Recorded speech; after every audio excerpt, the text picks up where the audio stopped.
Halo semuanya, ketemu lagi dengan saya Rizal Mafrul.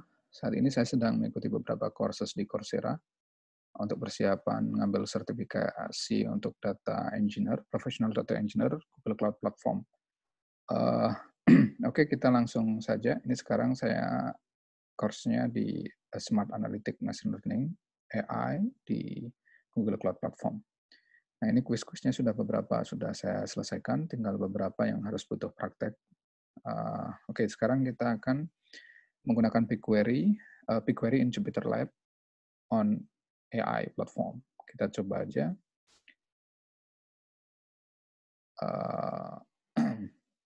Ini nanti kita akan dikasih akun sementara Google Cloud Platform oleh Quick Labs. Dan kita langsung praktik mengikuti tutorial, dan jadi kita benar-benar belajar dari situ.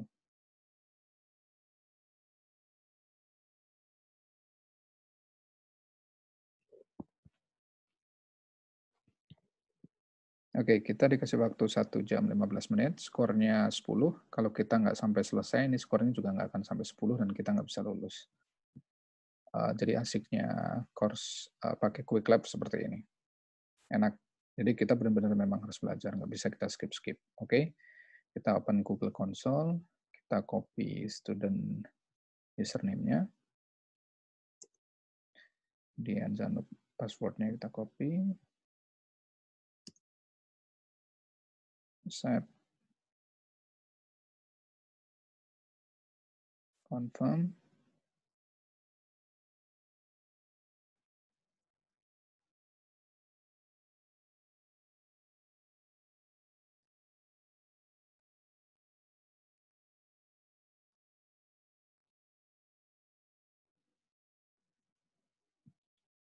agree.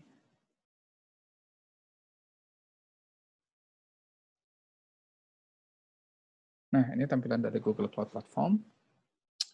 Ada banyak sekali service, hanya saja karena di sini kita akan belajar tentang BigQuery dan Jupyter Lab, kita BigQuery itu di bagian Big Data. Karena ada banyak sekali service, kita pin aja ini BigQuery pin ke atas ya. Oke, ayo kita mulai.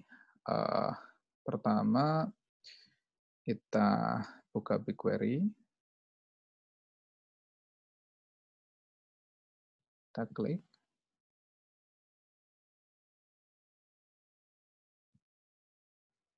Dan terus start Jupyter Lab Notebook instance. Select Notebook for AI platform.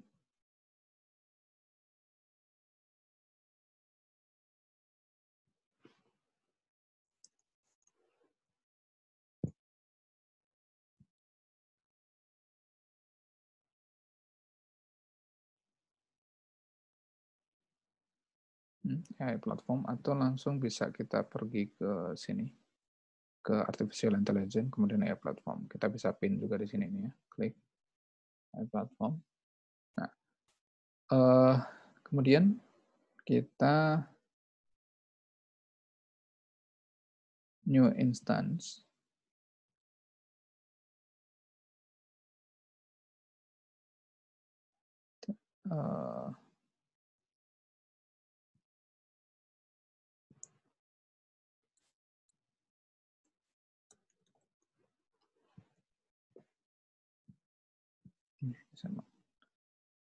Oh iya, jadi AI platform, kemudian klik notebook, kemudian new instance. Nah, kita pakai Python versi berapa nih?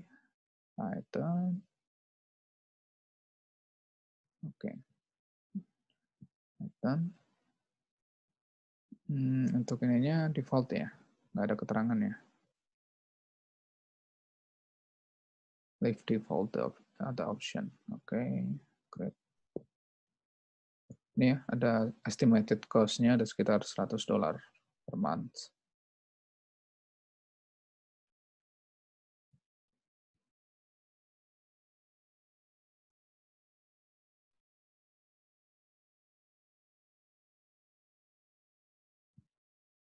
Oke, kita klik. Ini, oh ya bentar, sebelum diklik ada beberapa informasi ini, misalkan nih ya, tadi kita nge-create ada 4 virtual CPU, 15 GB RAM, dan sebagainya. Kita bisa klik.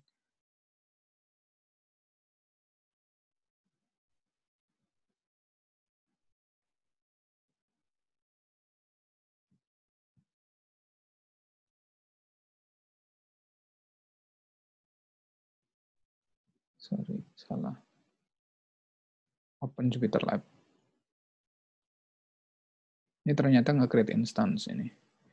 Bisa dilihat di inilah. Virtual machine instance. Coba kita cek. Di bagian compute VM instance. Ini kan, kita nge-create satu instance, isinya Jupyter Lab. Tadi CPU-nya sekitar, berapa tadi infonya? 4 virtual CPU dan 15 GB RAM. Oke. Oke, nah ini Jupyter Lab-nya. Kita choose Python 3 ya. Python 3. Kemudian, nah, kalau misalkan your notebook is now set up, ini udah ya. Kita cek progress, nanti hijau. Kalau misalkan belum, biasanya belum mau dia, pasti akan merah. Ini Jupyter Notebook kita bisa rename.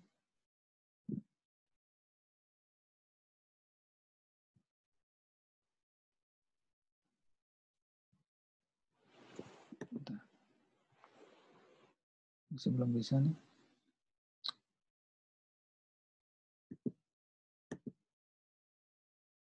Perlu kita refresh. Coba kita refresh. Nah, udah nih. Udah hijau.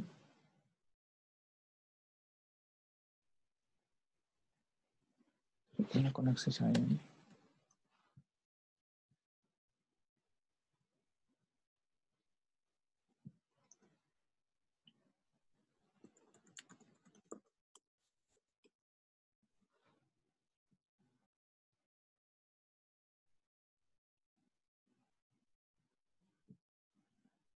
Nah ya, hijau. Kemudian kita execute a BigQuery. Kita kembali ke BigQuery. Kemudian execute BigQuery ini, enter the following query in the first. Oh, jadi sorry, kita ternyata nggak di query editor karena kita mau pakai Jupyter Notebook, pakai BigQuery di Jupyter Notebook. Ya. Jadi untuk pakai BigQuery di Jupyter Notebook, pertama kita kasih magic, apa ini namanya magic syntax atau apa ini. Kemudian BigQuery, ini kayak kita mau pakai BigQuery dan data frame. DF ya data frame-nya.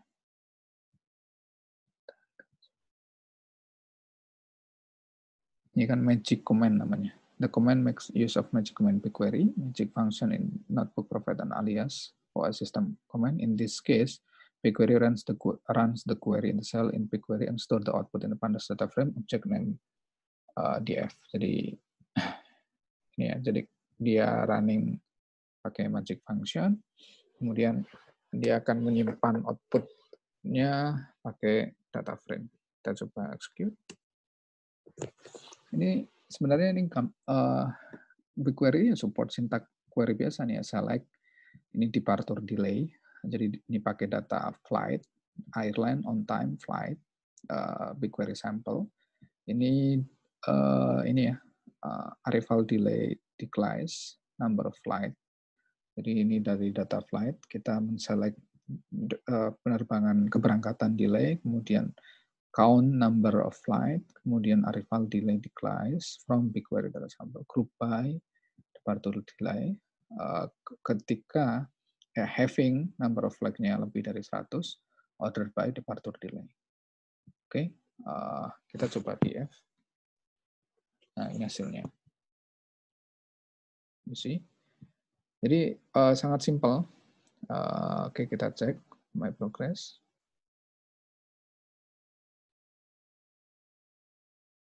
Saya nggak tahu nih kenapa biasanya cepat.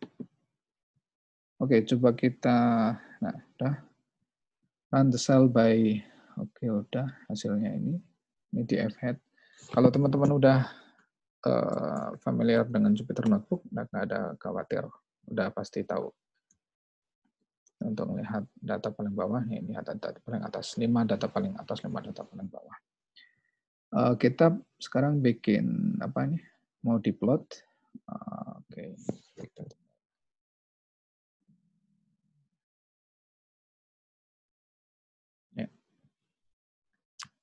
import pandas SPD, kemudian persentil df ini apply PD series rename. Nah, jadinya kayak gini kan, 0 sampai 100%. Kita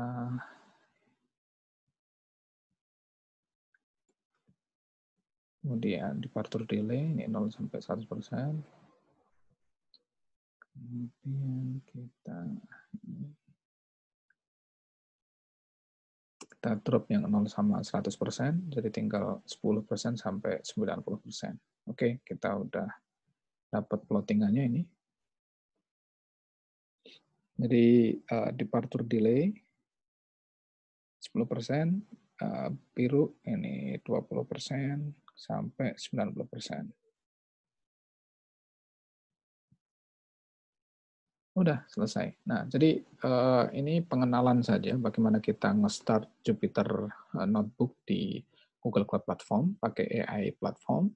Habis itu kita juga di Jupyter Notebook langsung bisa pakai BigQuery. Jadi dan BigQuery itu punya banyak sekali dataset, misalkan di sini ya kita bisa explore public dataset.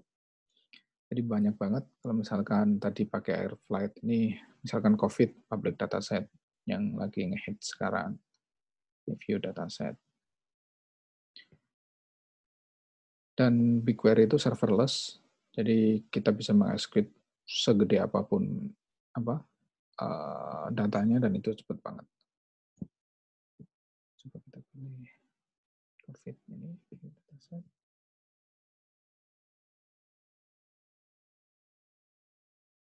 Oh, nggak bisa nih. Oke, coba kita Airflight. Airflight.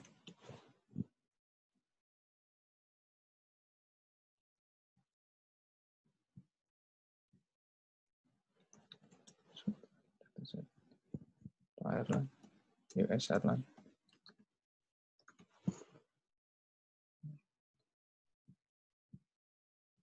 Atau ini lah. GitHub. Ini GitHub Activity Data. Ada sekitar 3 juta open repository.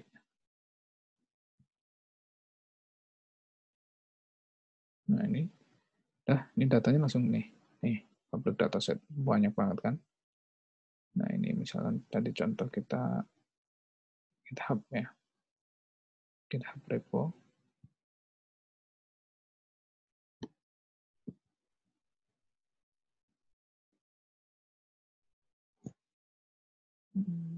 GitHub. Ini datasetnya ada commit konten, misalkan ini konten, tabel konten, ada ID, size konten, binary, preview data ini ID-nya ini, kontennya ini. Nah, ini ada banyak sekali public dataset yang tersedia yang terkonek dengan BigQuery. Jadi ya itu kerennya sih. Dan jangan lupa kalau misalkan ini kan kita pakai Quick Lab, jadi nggak perlu bayar ya. Tapi kalau misalkan kita nggak pakai Quick Lab, harus ingat-ingat. Tadi kita kan pakai Jupyter Lab ini nge-create instan ya. Saya sudah tunjukin tadi di compute instan ini. Ini VM instance.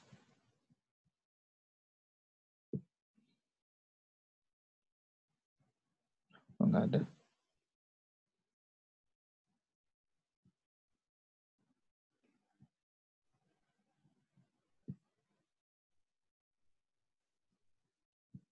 Jadi kan Jupyter Lab ini kita nge-create di VM instan dan itu misalkan 4 virtual CPU dengan 15 GB RAM dan sebagainya.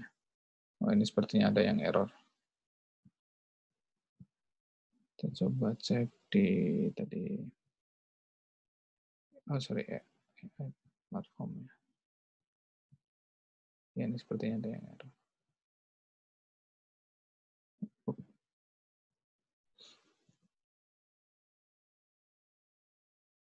Oh iya, ini error ini. Karena ini tadi kita sudah nge-create Jupyter Notebook dan di sini nggak ada.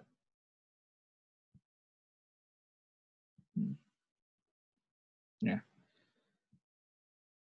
Jadi itu, jadi kita harus nge-close instan kita, Sebelum kita misalkan, karena ketika instance itu running, ya kita tetap harus bayar gitu. Oke, jadi ini skornya sudah 10, saya 10, kita bisa end lab, close, end lab, oke.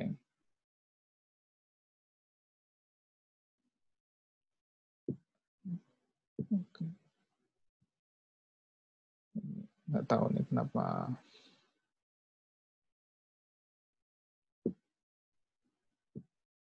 Nah, karena tutorialnya bagus, kita rating bagus.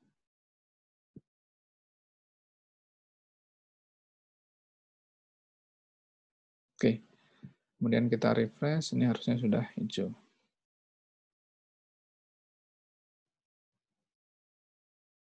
Oke, sampai ketemu lagi di tutorial-tutorial selanjutnya.